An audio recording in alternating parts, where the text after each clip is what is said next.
that just gave me a shock coming up as a logo came up there. I don't know if you saw that or not. Today's webinar is really about HR and IR tips for everyone, but specifically we're really targeting for business coaches. And the reason for that is that we do get a lot of referrals and we work with a lot of business coaches, and I think there's some really good information we can hopefully help give them that they can assist their clients with in the first instance. So that was kind of where we've come from for today. For those of you that haven't met us, my name is Phoebe Curto. I'm the director for HR Dynamics, and this is Deanne Baker. She's our general manager. And how long have you worked with us for now? 5 million years. No, I started in January when COVID hit. So in January it will be 5 years. Wow. Yeah. And she's not leaving. So apparently just putting it on the record that Dee's our senior IR person, and so the way that I'm going to run this session is just try and ask her some gnarly questions and see how she goes. We'll put her on the spot. This is also known as like a job performance question to see how. Oh, okay. So this is my performance review. You can all just add in comments to say that I was awesome, and then I can have another conversation with Phoebe afterwards. That'd be great. Before we get into that, though, one of the things that I did want to talk about is recruitment strategies, because before we get into that, the HR/IR side of things, and I guess I've been harping on about this a lot recently because I think there's been a huge shift in the way that we attract our staff, manage our staff, retain our staff, and the diversity that we need to look at getting onto our teams. We used to put an ad out. We used to wait for people to apply. They had to wait until we got back to them. It was all sir and madam, and it was like it's very employer-driven, hugely employer-driven with it. And I think that the dynamic of that is changed dramatically. So much. Because there is employment rates, and I know they're going up slightly at the moment, but there still is, overwhelmingly, it's a difficult market. It's an employees market out there. And you need to have strategy. You have to treat now your employees like you do your customers. You can't, if you're looking for new customers or clients into your business, you don't just suddenly put out an ad and say, apply if you want to come and buy from my shop or get our services. You actually need to build relationships. You need to have a marketing plan. You have short-term and long-term strategies to find those customers and those clients. And you have to think about having those types of strategies as an employer, short-term and long-term. Seek is one of the biggest platforms. It's not the only platform to use for finding staff. There's other platforms. Go Headhunt is we're a big fan of here at HR Dynamics, which is kind of like Tinder for employers. So there's also building those relationships with industry contacts and also thinking about diversity as well, flexibility into the workplace. So people that may don't necessarily come to mind as your stereotypical person to come to your employment. It may be of a different age bracket than what you're thinking. It may be from a different background. It may have different abilities or flexibility of hours. And it's really trying to think laterally as to what is going to work for our workplace. So I think that if you've got a business or you are working with businesses as a business coach, I really think it's important that you run through that exercise with your clients or in your business to think about, okay, if I took away all the barriers or all the stereotypes, what is out there and what potentially could I do to try and get a better pool of candidates coming in? Yeah. But I certainly think there's a different demographic of employees coming in your front door. And when I say different demographic, I don't just mean young people. I mean people who have reached stages in their life where they're not afraid to ask for what they want. And there's a very big shift in values. It used to be you go for a job interview, you got told how much you were getting paid, and you'd say, thank you very much for employing me, and that was it. Now it's just not like that, where people are asking for, what flexibility do you offer? What options are there for me? And if you don't have a considered strategy for addressing that, you're going to miss a huge pool of candidates. And it's that age-old saying: if you always do what you've always done, you always get what you've always got. And quite often employers, I find, go, all right, well, we had a full-time person doing this job before, so we just automatically go out. It's full-time, and we don't allow ourselves to think or reality test, what if I don't get a full-time employee? Yeah. What could work? Or people don't put the roots in early enough. They don't Yeah. start getting those industry connections or start working out where potential staff would hang out and making sure that they're building those connections. So that's just something that I wanted to start off to have a bit of a think about. I think it's super important. Yeah. Okay, so the first question I want to ask you that we get a lot is I see a lot of businesses that they have the work and they really want to put a staff member on, but they've got a lot of fear in relation to, but what if I don't have enough work in 6 months or 12 months or 2 years? Am I stuck with this staff member forever? What if it doesn't work out? And they are really worried that once they make that commitment, that they're in stuck forever and ever. Yeah, look, I think that I'm going to break that down into two parts, because usually the standard response is I'll just employ them as casual and then I'll be fine. That is a whole other question all in itself, and that's probably not a good safety strategy, but we'll talk about casuals a little bit later on. But certainly it's a very big fear, and it's a very real fear. But if you don't take that plunge in employing that person, you're never going to know if that productivity or the results or the reward is going to be there. Certainly under the Fair Work framework, there is the ability to use what is called qualifying period, and that is either 6 months for a large employer, more than 15, and 12 months for small employers under 12. There's the capacity to use that. Under 15. Sorry? Under 15. Under 15, 12 months. Yeah. Sorry. There's the capacity to use that position or that period. Can I just really re-emphasise that, because I still see contracts that are done with 3 months probationary period written in it. The wording that we use on our contracts is that your qualifying period will be as per the Fair Work legislation. Because I think having 12 months in a contract is a bit daunting. It also covers off if the employer size changes. Goes up or down. It's at the time of termination, not at the time of commencement. So basically during that either 6 or 12 months qualifying period, it's not impossible. There are circumstances where they can, but in general, it's quite hard for this employee to access the unfair dismissal legislation. So really you've got that time. If it's not a good fit for the business, or they're not producing the productivity, or it's just not working out for any reason, as long as it's not discriminatory, you've got an exit strategy. That's right. And if you're running out of work and the volume of work is not there, I would always then recommend going through a redundancy process. And I know that most employers go, I don't want to do that. But the process is, I'm not going to use the word simple, it's doable. And if you're... It's not as complex as people think. No, it's certainly... But it's a process. It is a process. If the employee has served less than 12 months employment, regardless of the size of your business, there's no severance pay. So it's not going to cost you anything. Just 1 week notice. Process. The time, that's what it's going to cost you, and the notice of termination of 1 week. If you are a small business, the severance pay is exempt anyway for any period at all. So you're not going to be paying. For most stores. There's the building. The building and construction is a anomaly with that one. Yeah. But yeah, so I think that is important. Like redundancy is something that people shouldn't fear, because it is a process. Process is just, consultation, meeting with the staff, redeployment opportunities, and then making a decision and making sure that it's the position, not the person that you're getting rid of. I've skimmed through that very quickly, I realise. But essentially, it's just a couple of steps to go through. And so I think that I see more, I think people thinking about putting stuff on, I think go for it, because you'll actually find sometimes putting someone on that you get more work in, or you improve your productivity and being able to go out and find the work for them. That's right. Okay. Next question is it not just safer to employ people as contractors? Everyone else in my industry does. What could go wrong? What could go wrong? I use an analogy all the time. I think everybody in this office has heard me say it 1,000,000 times. And that is, you can drive 80 in a 60 zone as long as there's no copper on the side of the road. So yes, go ahead. If all your mates are doing contractors, do that.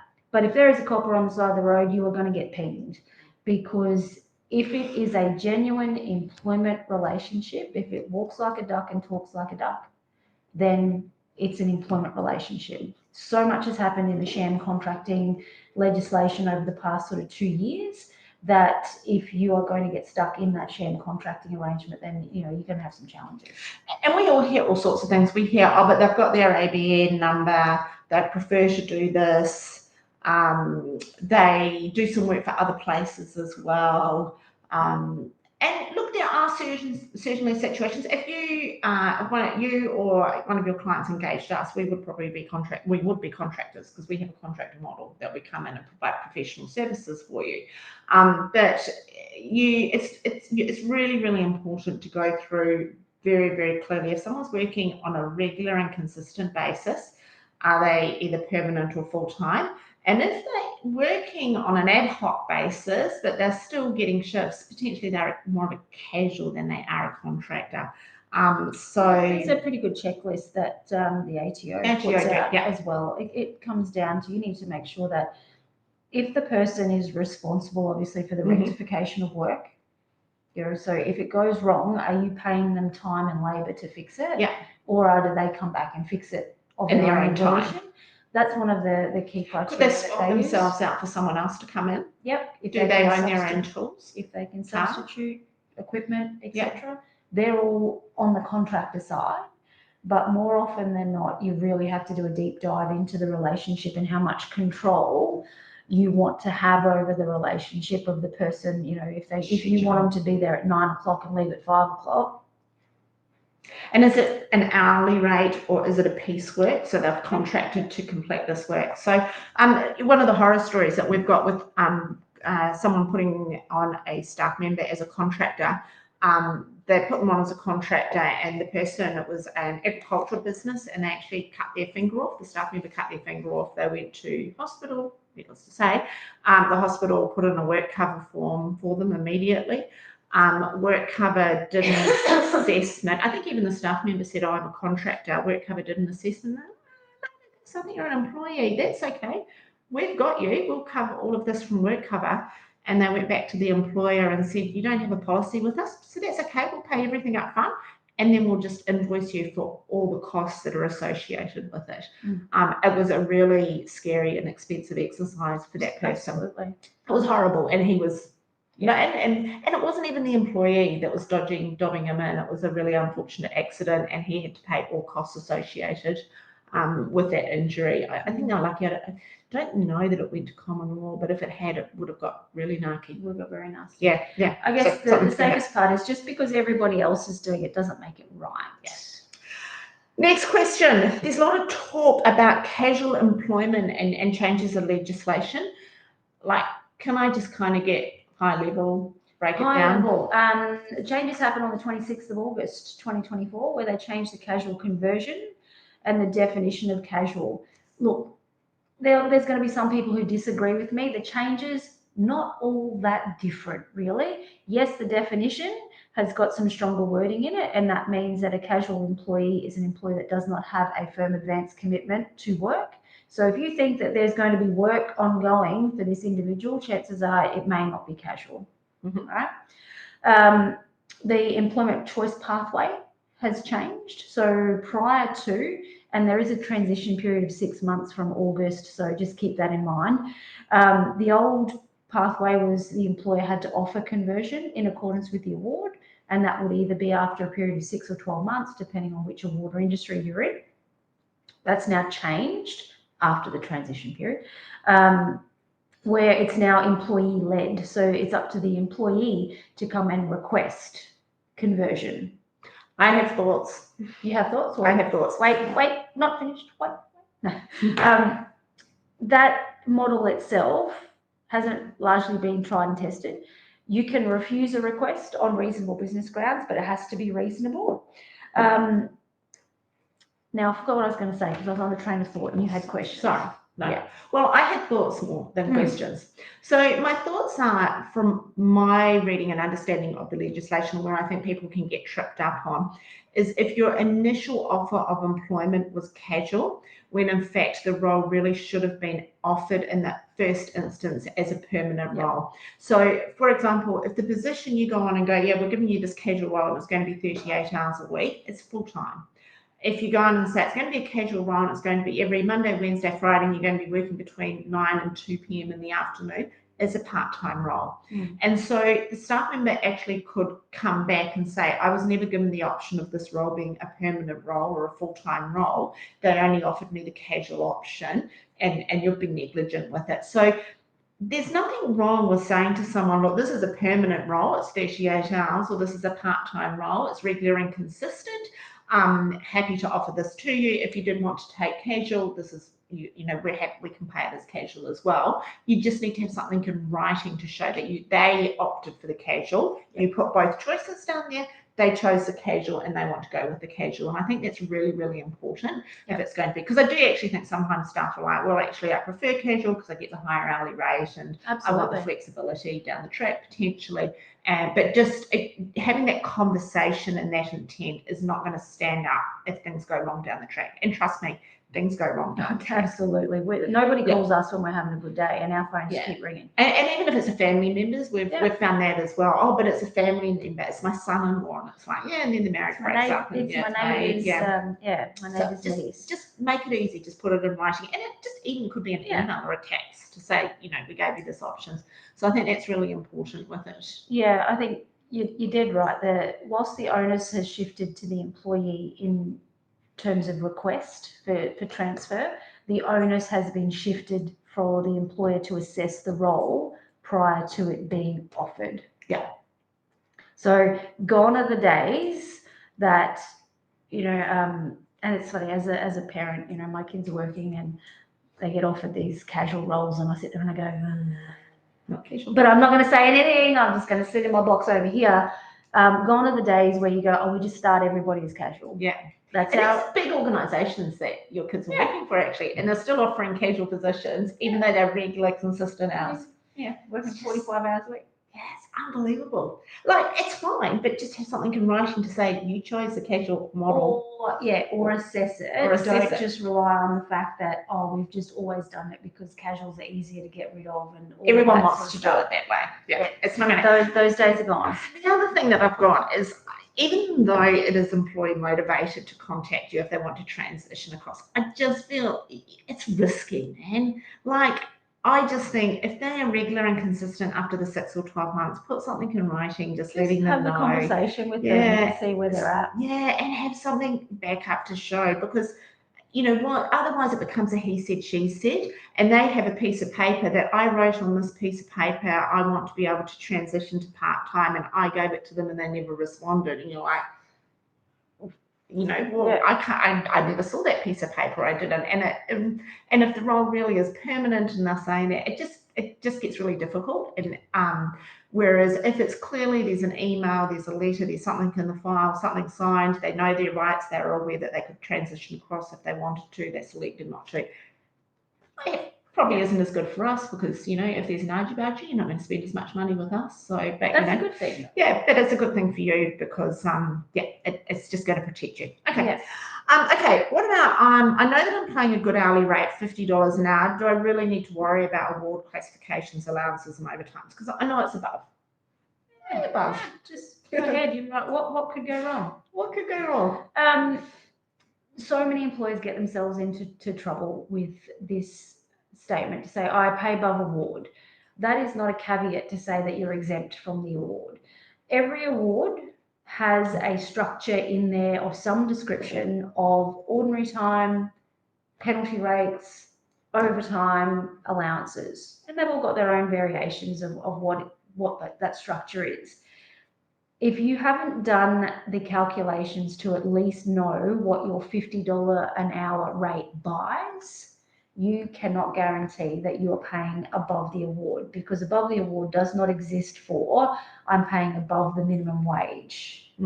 Right? Above the award means you are paying above all of the award entitlements. And if you don't know what all of the award entitlements are and how that translates to the hours you expect your employee to do, you don't have a caveat to say.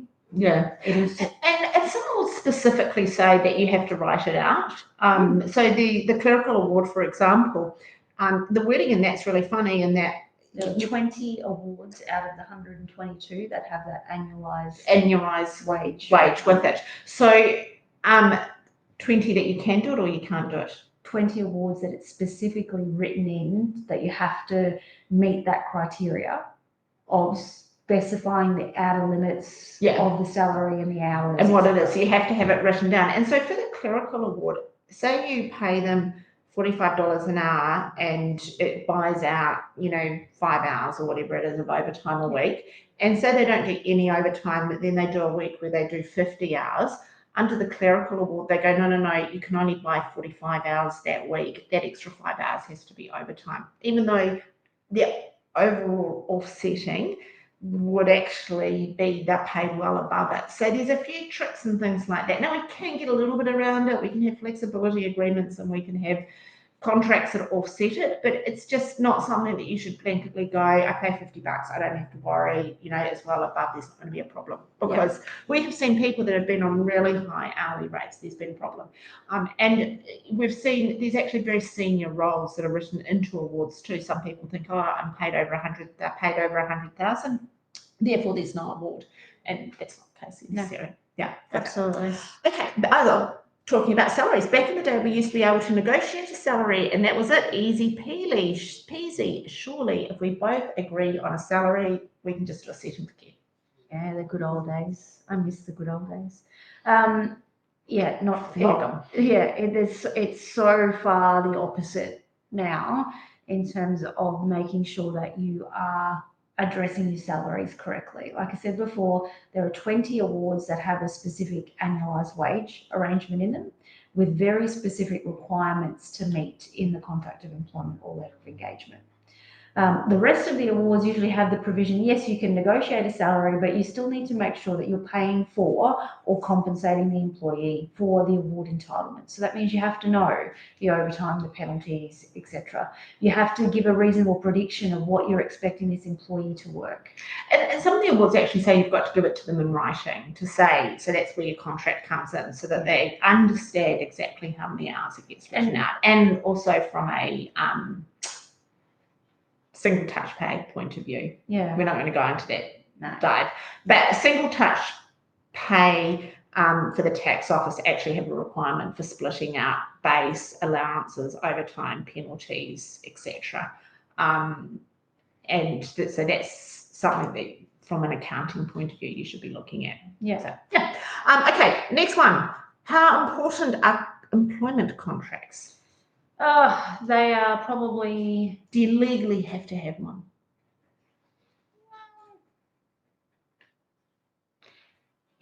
I'm going to say yes. I don't think that it's written into the Fair Work Act, correct me if I'm wrong, that thou must supply a letter of engagement, but it does say that you, in certain aspects of the Fair Work Act, that there's an obligation for you to advise the employee the status of their employment, the nature in which they're engaged, if for part-time employees, the agreed pattern of work, etc. So really the only way you can do that is to give them a contract of employment, and we refer to them as letters of engagement because a contract gives a connotation of a legal document, where it's not really, it's more of a letter of engagement, but then the industry terminology is a contract of employment. So I'm just splitting hairs now. So yes, my view is that you do. I agree. You do have to have one. I've got a couple of notes here. One of them is if you pay someone $60,000 as an annual salary overall over 3 years, that's $180,000 plus super that you're paying them. You're paying such a lot of money. Why would you not have a contract where there's clarity around both sides, what that actual contract is buying and getting at? It just doesn't make good business sense for me not to have a really clear contract when it's such a large amount of money that you're paying. If we go back to your that question where you said I pay $50 an hour and apply it to this question, right? So let's just say you didn't have a contract. Yeah. And the Fair Work Ombudsman just does a random audit, which we know that they do across different industries, and they pick industries every year to target. The actual application of that is the Fair Work Ombudsman will come in and say, okay, so you pay your employees $50 an hour. Where's your contract of employment? You say, oh, we don't have one. Okay, so in short terms, that $50 an hour becomes their base rate of pay. Then you would have to pay overtime calculated on $50 an hour for time and a half and double time and public holiday penalties. We actually had a client that the union backed them and took them for that, didn't they? Absolutely. And they said, no, that's their base rate of pay, not as well. Because you don't have anything to substantiate that you told them it was a loaded rate of pay or an offset clause or what their rate included. So you just got your bum swinging in the breeze. Yeah. I'd say it's like a plane. Your most risk is when you take off and you land. Yeah. So your most risk in that when you're just building that relationship with your employee, and we often see a lot of problems come up in those first few months. And then the other big risk from a factor is at the end, and then they go back and say, oh, but you know, But. yeah. Okay. Next one. Should bonus or incentive schemes be written into contracts? My advice to clients I work with is no. I would include a reference to say that they may be eligible to participate in a bonus or incentive scheme, and that the details will be advised to them separately. And the reason for that is because bonus and incentive schemes are usually written and structured to achieve certain things, either over certain periods in time, etc. But the needs of what the capacity of the organisation to deliver on those bonus or incentives may need to change. If you write that into your contract of employment and you want to change the bonus or the incentive scheme, you then have to ensure that you are consulting with your employee to change their contract of employment. And they can say they don't want to change it. Yeah. So this is in my contract, this is what we agreed to, it's set in stone. Yeah. And so even though that contract was negotiated 10 years ago and it's completely outdated and it's really not relevant to the model or the work that you're doing at the moment, they potentially can give you some grief because it's in the contract. Whereas if it's a separate document, you've got far more flexibility. And we've even taken that sort of one step further now, I guess, and we discuss with clients who give things like vehicles as part of employment package. If you put it as part of that employment package, same thing. You have to then be able to negotiate a new contract with that employee to remove that benefit. And if they say no, there's not a lot you can do about it. So we have now been doing a structure where we have an additional benefits letter that goes with them, and that might be a vehicle, a fuel card. Yep. Lunch. We got stuck in that in a hotel I worked in once, where it had in the contracts that everyone got lunch free. Yep. And then they wanted to close down the kitchen. And everyone's like, "Oh, where are you getting our lunch from?" Oh, no. Do we still have to? Yep. You do. Yep. So, cans of tuna, bread roll, crackers, loaf of bread. Can the bonus or incentives set off the minimum wages of the contract? I told you not to ask that question. Yes, I know, but it's an important one. I know it is important, and I think that you'll get two views on this, unless the bonus or the incentive scheme is specifically worded to say that it can offset, you're not going to have much luck. The Fair Work Ombudsman does have a bit of a view that a bonus or incentive scheme cannot be offset because it's not guaranteed income, whereas minimum entitlements is guaranteed income. Obviously, if you work in the real estate industry, that's a different kettle of fish because they have commissions and bonuses built into the award. I think it's the only award that does that, isn't it? That I'm aware of. Yeah, I think I can't think of another one. Look, as a rule of thumb, being conservative, I wouldn't rely on it. Always have, you've got your minimum wages and that's in your contract, and then you've got your bonus that sits off to the side that you can play around with as and when you want to. Yeah. Okay, there's been some changes to fixed term contracts. We got asked so many questions about this, and then I didn't get any. And this week I've had like 4 people ask me about fixed term contracts. Yeah. Everyone wants to know about fixed term contracts. Yes, there were some changes in December 2023, like almost a whole year ago. It's crazy. In a nutshell, those changes were you can only have a fixed term contract for a maximum period of 2 years, and that could either be made up of one contract or no more than 2 contracts totaling 2 years. So you could do a year and then get it renewed for another year, and then that's it. You've got to be offered permanent after that. There is a little bit of an exception. So, for example, if you were building a bridge and the bridge has taken longer than 2 years, but it's going to take another 3 months or whatever. But once the bridge is finished, like that's it. Like there is no possible. It's something that's getting built and finished. There is an opportunity around that. We get it a lot with people that get government contracts, and they go, but what if we don't get that ongoing funding, comes through to our organisation? Well, really, if you've got funding that's going to go for longer than the 2 years, you just really need to factor in a redundancy pay that's going to be required to your staff. if you've got more than 15. Otherwise, you're not going to have a severance redundancy pay. There's just going to be the process that you're going to have to rely on. Yeah, So absolutely. Yeah. Why do you need a timesheet from every single employee, from casual to salary? Some people just get so passionate about not wanting to do timesheets. Yeah. Okay, there's two reasons. Casual, full-time, part-time, you need to be able to substantiate their hours. All right. Salaried employees, you need to be able to substantiate their hours because there's a requirement in the Fair Work Act that says an employer must keep records, and it outlines 10 or 12 dot points, don't quote me on that, which basically says, the number of hours of work performed, the rate of pay. So it links to the requirements to keep time and wages records under the Fair Work Act. There is also then the requirement under the awards, particularly with salaried employees. If you're in one of those awards that has specifically the annualised wage clause in it, you need to do a reconciliation of their salary every 12 months. And if you don't have timesheets, you can't do a reconciliation. Also, if you don't have timesheets, you can't substantiate that your $50 an hour was enough, etc. You just have to. We're doing there's been an underpayment that's been picked up by Fair Work for a client. So you talked about me then for a minute. I was going to go, yay! No, underpayment of you. Overpayment. You are so funny. Right. No, there's been a client, someone has contacted us, they've had a bit of grief, and Fair Work has said they have to go back and do 7 years of calculations, and they haven't had timesheets for all of it. So we're now going through and trying to get WhatsApp messages going back in the group for periods of time to try and work it out for some staff, because we have to give them something to show this is how we've done it, or this is how we've worked out the pay calculations, and it's a nightmare. It is, and you don't want to be found to be in breach of the Fair Work Act, because then you're talking about fines. Casual employees are probably in the bucket where people are a bit more, I know I have to keep timesheets for casuals, etc. But you also have to remember that you're going to need to be able to substantiate, hopefully your payroll system does it for you, that your casual employees are going to get long service leave.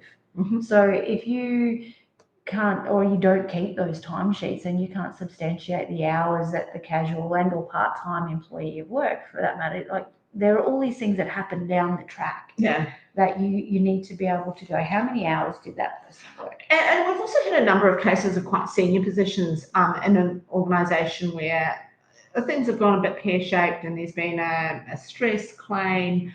And people then, and those senior positions are saying, but I was working 60, 70 hours a week, and they may be reporting directly through to the board, and if there's no timesheets, it's really hard for us to be able to say, no, their hours were reasonable, or what. And people really are working those crazy hours nowadays. You need to have some awareness around that and put some strategies around it, because it becomes a workplace health and safety issue if someone's working such long hours in the workplace. So you have to do timesheets. I'm sorry, it's just one of those things. Even Dee does a timesheet. I do. Okay, we know business coaches love job descriptions and clarity around work expectations and productivity outputs. This is probably not such a question, but just something that I put in. I've just seen a few times when we've seen people put in really robust, really good job descriptions and KPIs, and it's clarity as to what they need to achieve, but they're not aligning it up to the award and the classification. And so it's like, but this is really good, and it's going to be a development for them. And I'm like, that's great, but if you're putting it in their job description that they need to start to do this, then you're going to have to start to pay them up the next level. So don't get me wrong, I think job descriptions are great. I think the more that you can work with your clients, the more that you can work with them to make sure that there's clarity around responsibility, productivity, outputs, all of those types of things, fabulous. Just make sure that it's still meeting the requirements of the classification, because there's very specific wording in some of the awards as to what will tip you from one to the next. You may speak. And don't put your job description into your contract of employment. Oh, yeah. Yeah, we still see it all the time where it's attached to the contract of employment, and the same philosophy applies that we were talking about with the bonus and incentive schemes. You attach it into the contract of employment, and you want to update or change or modify the job description, separate document. You're going to need to redo and engage in consultation to renew their contract. Yeah, definitely. And then you get it's not my job, you can't make me. It's not in my contract. Watch me. Okay, so what HR policies do you really need? I love those people say, yeah, we need a suite of new policies. We don't really. Look, at a bare minimum, if it was my business, like there's no magic list anywhere of minimum policies. We do know that you do need to have a sexual harassment policy because that's part of the framework that was put in, and it needs to be standalone to your bullying and harassment policy. So if it was my business, I would have a code of conduct, which is it is a policy for want of a better word. It just outlines who we are, what we do, how we agree to behave. Yeah. You know, I would have a sexual harassment policy. I would have a bullying discrimination policy. Gender equality will come under that. Yep. So anything to do with race, religion, age, all of that sort of stuff can come into that. And I would have a leave policy. Are you have a leave policy? Yeah, I would. I just like it's for the act leave. Well, more from my point of view is about how they apply. Right. So putting in the fact that we don't have leave taken in these periods because it's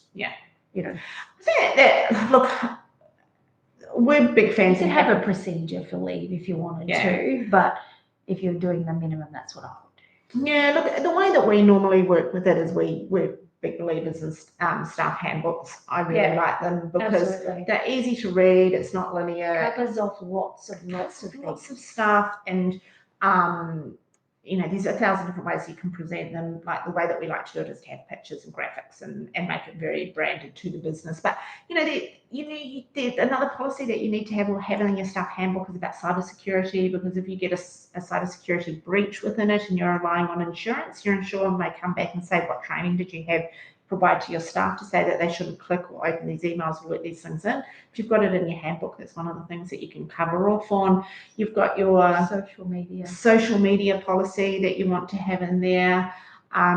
You've got your smoking and your uniforms and your outside of work behaviour and attending events. So there's lots of little statements, and just put them all together into a user-friendly handbook is by far the best. Absolutely. If anyone's interested in those, just shoot me an email and I'm more than happy to send you through an example of what I mean by it. But I think that's really a great way. And then, but I think sometimes if there's something that is really, if you're going to have another standalone policy outside your handbook, and sexual harassment is probably one that you should have with it. If I was working in an organisation where there's a lot of driving that's required by the staff, I would probably also have a standalone drug and alcohol policy, because there's a risk factor, there's legal requirements around it. So I'd probably actually have that in the contract, the staff handbook, and I'd have a standalone policy, making sure they all marry up, because it's something really, really important all the way through. Leave, I put into the handbook. Look, if I didn't have a handbook and I just had policies and nothing else, they would be the ones that I would have. Yeah. If I had a handbook, same thing. I would have the sexual harassment. I would still have a bullying discrimination. Policy one. With it. So for purpose, I think that one of the mistakes that I see is businesses that just get these documents and they think they look really good because there's lots of words and they sound really formal, but they're just not. They're not for purpose, and people don't understand them. And they it's a tick and flick. ChatGPT and AI and all of that sort of stuff is great. And you can get a whole host of templates and from all sorts of sources, some not so desirable, and people go, yep, I've got a policy, but they don't actually read it. And so they don't even know what is in their policy, word for word, and how that applies before they roll it out. And then it's so easy for people to be in breach of their policy because they haven't understood it. So we had a classic one a little while ago where we had someone who had a policy, and they said that in the instance of discipline and performance management, in all instances, and that was actually the wording they used, in all instances, the matter they would try to resolve in an informal way, and then there would be this process of step 1, step 2, step 3. And they had a staff member who had quite a significant breach that was potentially going to be something to be terminated over. And the union came in and said, well, you haven't followed your policy. We should be discussing this in an informal matter. And it just put us on the back foot to try and go on and bat, with the union. They knew they were Yeah, they pushing were it. trying to push it, but yeah, it's they're still, pushing it, but still, it just is like, yeah, just don't do that. Yeah. Don't put the 1, 2, 3. Don't just less is more sometimes. Yep. Same with the contracts actually too. Like I just see people have these really complex contracts that are not fit for purpose. The Fair Work Claims, the Fair Work Commission has heard a number of cases about, use the words before, fit for purpose. So can the end user actually understand the content of your documents? Yeah. That goes right through from your contracts of employment to your position descriptions, to your handbook, to your policies. Yeah. We like having it, like we've got the ones that are quite professional, and then we've got ones that are simple Professional, English, but they're still easy to easy read. to understand. Ones that use very simple English, Yep. so English second language, or people with low literacy levels, and then we've got ones that are a little bit more cheeky and Quirky. fun, quirky with it, a bit more welcoming, and so. And all of them are fine, and you can mix and match with it. But I think it's really important that you get that right mix for the business, for the clients that are coming up. Anyway, this is a good one. If an employee does not reach productivity, can I dock their pay? No. Yeah. They may not get a bonus or an incentive if you have that sort of scheme, but I saw them just standing around talking. No. No, I have to pay them 80 in a 60 zone. Yeah, You can try it till the employee challenges you for it. What about if an employee gives out the wrong change when they're working? No. And we're in underpayment? But I have a policy to say that if the till doesn't balance, they have to make it up themselves. No. There are retail shops out there that do that. Oh, absolutely. One of my girl's friends works in a retail shop, and they've got that policy that scares the living Jesus out of them. It's the same as, making employees pay for vehicle damage. Oh, that was my next one. An employee crashes the work vehicle. Can I make them pay the excess? You can ask them, and if they do, good on you, but can you make them? No, you can't make them. Like if it's willful damage, and my litmus test that I say to employees with this is if someone was carrying a stack of plates and you say don't walk over the slippery floor, you're going to drop them and don't have them piled up, don't do it. We've got a policy, you're not allowed to do that, don't do it. And they go and do it and they drop them by mistake. You can't charge them for the plates like it was an accident. You can performance manage them for not following the right process, but you can't charge them.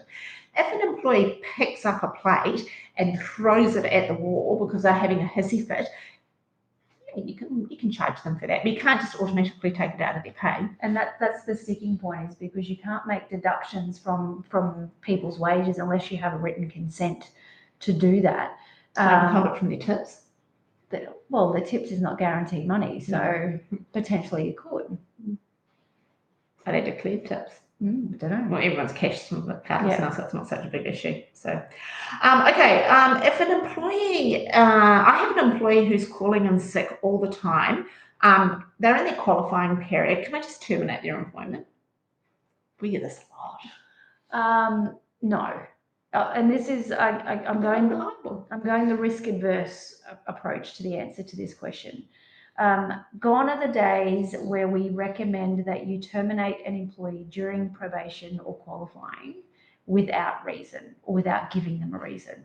The Act says you don't need to give them a reason. You can just terminate them. There's some cases where they've said you need to. Yeah, but the more time we spend in the Fair Work jurisdiction, the more time we realise that we get these test cases and case history come out that people will then make up their own reason or they will self-assess. So let's just say this employee who's calling in sick all the time, they haven't been able to prove that they're able to carry out the requirements of the job, or so we haven't been able to assess their suitability.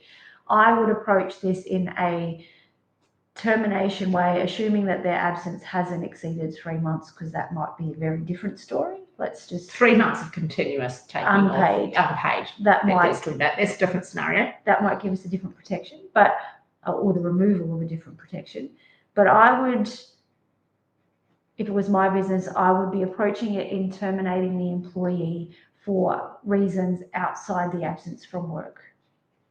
It's really the problem that you've got is that even though you can say they're not performing and doing all these things, that in their job, it's a form of discrimination, and be that mental health, or be that they're getting too drunk, or be that because they've got a stomach bug, or be that they've got cancer. It doesn't really matter. Like, no one says, oh, well, that's a good reason to be sick, and that's not. if they're taking time off and they've got medical certificates, if It's you've a workplace requested, right it's to a work, have. yeah, exactly. And it's who are we to judge as to, oh, well, you shouldn't have time off because you're an alcoholic, but it's okay because, you've got cancer. Yeah. It's none of our business to know the reasons. We can request medical certificates. We can talk to staff if they have extended periods of time off. But I think it's really tricky ground. That's not to say that we can't manage the situation and get the result you're looking for, but it's not a. this is where you pick up the phone and you get some support. Yeah. Do not do now, think later, because that's where it gets a little bit sticky, and work cover and bullying and all sorts of things can go horribly, horribly wrong in these situations when you try to performance manage anyone with sick leave over And time. particularly with the general protections jurisdiction, which is an uncapped compensation jurisdiction, where an employee can lodge a claim to say that they were terminated because they exercised a workplace right in taking sick leave. And you could have, and this is why we say we always need to give a reason for the termination. Like they could have missed, the deadlines of reporting the BAS. I'm just making this up now, and that was their job. So they didn't do that, regardless of how many days they were away. They didn't do that. But if you don't tell them that that's the reason why they're being terminated, it's so easy for Dr. Google to tell them that they can lodge a general protections claim because they took sick leave, because they put 1 and 1 together and come up with 500. Yeah. And you've got nothing to say that 1 and 1 equals 2. Yeah. And that kind of goes into the next question that I've got, is that when performance managing an employee, they tell me they've got mental health issues, which is impacting them at work. What are my rights? Can I just fire them, or should I give them a wide berth? Well, you should do neither of those things. Mental health is almost like the bullying card. People lay down the red card sometimes unnecessarily, or because they feel threatened or frightened. And then you've got the other side of the spectrum where employees are genuinely affected by. It's not a green light to say that you can do whatever you want if you're struggling with mental health. But what I have found to be probably the most successful is actually pushing back on the employee a little bit in terms of management. Okay, you're telling us that you have a mental health condition. That's fantastic. We need to be working with your treating medical practitioners to be able to ascertain what it is that you're going to need from us. So you need to give us this, and this. That sort of then weeds out the people who are just saying versus the people who are have genuine. Yeah, and I'm working with this, this is my mental health team and etc. And you also know, don't be concerned about that. Like if they come back and say, oh, well, the person has to lie down and have a nap every hour, not that a medical team would do that, but they might say, look, they can only work reduced days, and you're like, well, our shifts just don't work like that. Then you can have that, conversation to say, well, it's just like if you have someone who's got a broken leg and your business is upstairs, it's like, what can we do? Is there we have to think laterally, is there other opportunities? But at the end of the day, if they have to walk upstairs or they have to do something, they have to drive a vehicle and their leg's broken, there's only so far we can go with flexibility. Yeah, that's true. But that also might tie into your recruitment strategy about hybrid options. Yeah. Do we always have to do what we've always done? Yeah. Can we not think laterally? Absolutely. But I think sometimes people get scared to ask for these things. They're like, oh, what if they say all these things and we can't do it? Well, they ask for it, we look at it, we see whether or not it's viable business. You've got to take the emotion out and make good business decisions. And, as this is particularly for business coaches, that is where you can really help, I think, is help them go through and make really good business decisions, taking that emotion out of it. Yeah. Can I just say, with the mental health one, I've found that people who are genuinely aware of their mental health are aware of their own boundaries and aware of where their cutoff points are, and will actively manage that. We are unfortunately seeing a group of people that may just say it, and I hate saying this, but it's those that are harder to manage because they're not actively working on what it is they need to be able to do to educate their employer on potential support that they might need. But what you said at the start, I think, is great, and we use it a lot. Where people say they've got mental health, and we're like, right, okay, well, you need to get a workplace, you need to get an assessment, with an OT or a mental health team as to what you're able to do and how we can support you. And they're like, I have to actually do something and manage it and take this on board. I'm like, well, yes, we can't diagnose you. We are not doctors. No, that's not our role whatsoever. It is an area, though, that I would suggest if you're not really confident in that area, getting some help, because it can get really sticky and it's hard not to get emotive, and you can go down some pretty nasty lanes. So it's a hard conversation to have. Definitely. Okay, we're almost there. A few more important questions, I think. One of them being, what are the changes around sexual harassment training that all employers need to know? In a nutshell, it needs to be comprehensive. It can't just be a tick and flick. There was a recent Fair Work case that came in about a code of conduct, and their training was half hour, basically tick and flick, and the Fair Work Commission ruled that was not sufficient enough to educate the employees on the code of conduct. So you need to be able to not just give people a piece of paper and say, here, read it. So you've got your employee handbook or your policy, read the policy. That's not enough. You actually have to demonstrate that you're undertaking training that is sufficient to cover the content. You need to be doing it regularly.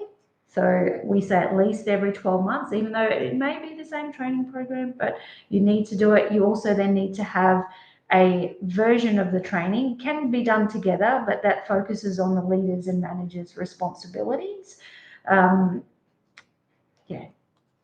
So this has become a big deal. And the reason why is because sexual harassment is now defined as misconduct under the Act, where it was always really, theft, assault, fraud. Now it's theft, assault, fraud, misconduct, and a couple other things. And all businesses don't think it's going to happen to them. But when we do training, it amazes me how many women will speak up and say that they have been harassed or violated, in a workplace in some way, shape, or form. It's even the sex-based harassment now, which is a new concept. Where I was doing some training with it was a male-dominated area workshop, and there was two females. One was an apprentice, and one was in the office, and there was an assumption made that the women cleaned the tea room. And there's probably, 50 people on this webinar that go, what's wrong with that? So it's around the other way. But Pete could feel that is sex-based harassment because he's the only male, and it's just assumed he was going to do that. But in this case, the women felt that they were stereotyped into gender roles, and it was, based on their sex, being female. So it doesn't have to be like a, hey, how you doing? Type touchy-feely type exercise. In most of the cases that come up, the alleged perpetrator is not even aware. Like, they thought they were just being friendly or funny, or it was taken out of context, or they're having a bit of a laugh with it, or the person wanted it, or whatever the case or is. It's they're old school, and that was what was said to them when they were an apprentice, or when they entered the workforce, and it's always been that way. Is not the same anymore. So something that they need to be proactive with. Really important one. The other thing to be really on top of your psychosocial risk and control register. So that came out last year, and really it's like you should have a workplace health and safety risk register in businesses, where it's kind of going, these are slips and trips and electrical and driving, or whatever the work safety issues are. What are the controls that we've got in place to minimise the risk? You have to have one for mental health as well. So that could be, dealing with difficult clients. It could be over working unsociable hours. It could be, being bullied in the workplace. Interestingly enough, the sexual harassment stuff ties into the psychosocial. Psychosocial, they come together. And there is now what we call a positive duty of care. So the employer has to demonstrate a positive duty. And what that means is proactive. In a nutshell, it means you have to develop, educate, lead, monitor, review, and you keep going around the positive duty circle. And you need to be able to say that you have executed that positive duty of care. So it's not a reactive response. It's really important, and I think that when you do put it together, you actually find that you probably are doing quite a few of these things already. We always every year we have a couple of businesses that have got a death by suicide from one of their staff members. Like it's very much part of our society, and we need to be really proactive about it. And even if you're only looking at it from a business perspective, these types of things they just absolutely cut out productivity, derail workplace culture. You lose staff over it. It's just, from a pure business sense, not from a warm, fuzzy HR tell me to do this, from a pure business sense, you need to keep on top of this. Otherwise, it's going to cost you in the business in one way. Even if you're not a decent human being, you can do it.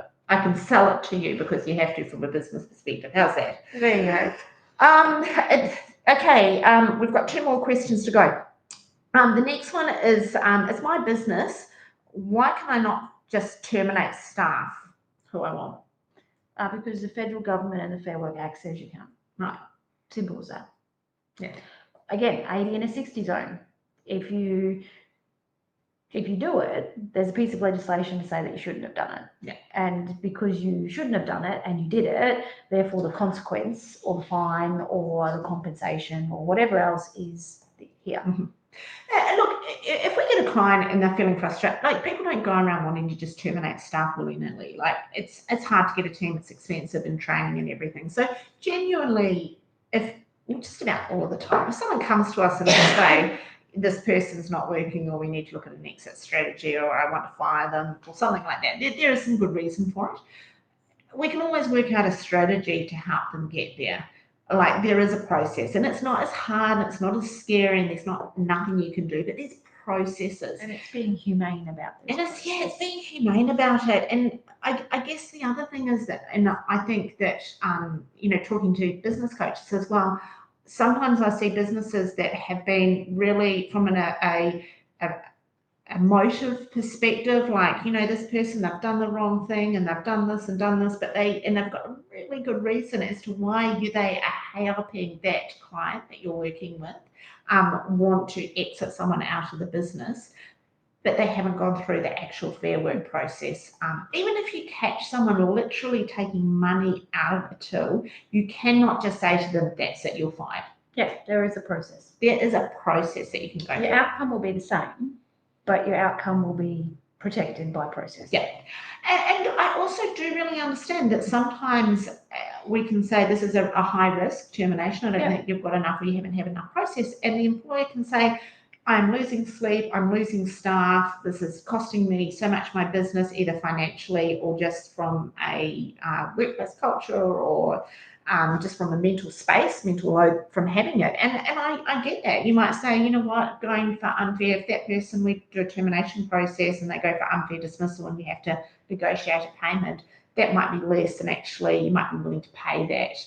And that's okay. It's a business decision that you make, I guess, with it. What are the costs? What are the risks? How are you going to get there? But you need to make sure that you do it and follow as much process and fairly and humanely as possible, I guess. Absolutely. Okay, final things. Your top common mistakes that you see employers make. Mine would have to be that they assume that their old mate that they had at a barbecue who's in the same industry, that what they're doing is right and they just implement the same thing. That they're not aware of the award and how the award applies. I love it when people go in, you know how you did all that work for me? I was talking to old mate and there's another award we can pay them under. That's cheaper. Yeah. Yeah, no. Or no, the award just doesn't apply to me. No, that's a good my one. business is special. Yeah, my business doesn't fit into the award, so it doesn't apply.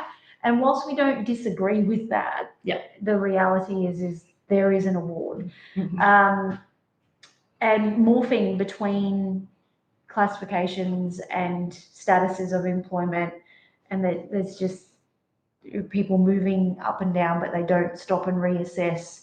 Is it really casual? Have they learnt more, and do they have more accountability? And have they gone up a grade in the award? So you can't do a set and forget. So you get it set up properly at the start, but then you need to just kind of check in a little and often to kind of keep on top of it. What are your top things? One of them is not getting professional advice early enough and acting with your heart and not your head. So they just they let things snowball and they get emotive about situations, and then it's really hard for us to kind of unwind and untangle the situation. Yeah. So I think that's a big mistake that they have. I think that people think that common sense, I can write pages out what this person has done and why they shouldn't do this, and I've given them so many chances and I've been so good to them. You know, I paid for their lunches, and when their car broke down, I fixed their car, and they've done all these things. And I think that will offset a staff grievance or a underpayment of wages or a termination. Yeah, None of that counts. And I can understand from, you know, being an employer myself, you know, we've got, you know, a team of 15. I understand how emotionally that feels when you feel you've given so much and then they go and do the wrong thing. But then you can't offset it. Like common sense doesn't work. It doesn't work like that. I also think I think we need to, you know, as leaders and coaches, start to change the way in which we talk to people. My favorite words that I use in conversations is "how so," because quite often, you know, when employers is coming to us saying, or to the employer saying, "You never did this," or "You did this," or, you know, etc. I go, "How so? Explain it to me." Explain, because usually you'll find that they might be coming out saying, we've got all of these issues with payroll, but it's not really about that. It's because somebody stole their sandwich in the fridge. Mm-hmm. You know, so change the way, reality test what people are saying. You don't just have to take it on face value. Get them to explain, because sometimes the more they explain, the more they realize that there's not really an issue. Yeah, absolutely. The other thing, my final point with it is just thinking I've only got 1 or 2 staff, I only employ casual, so it won't, you know, I don't really need to worry about any of this. It's one of those things, it doesn't matter if you've got 2 staff or you've got 50 staff. Yeah. It's exactly the same. It's like saying I only have to drive a couple of kilometres, so why do I need to wear a seatbelt? Yeah. Obviously, the longer you go, the more risk there's going to be. But, you know, most crashes actually happen close to home. So you've got to be really careful with that. Yeah. Now, we do have a couple of Q&As that I wanted to just jump into. We've got a question here. So which is the distinction between hourly rate and completion of project for employee or contractor? So I think if you've got what I think Leslie is asking is that if there's a project that has to be completed, can you just put them on as a contractor?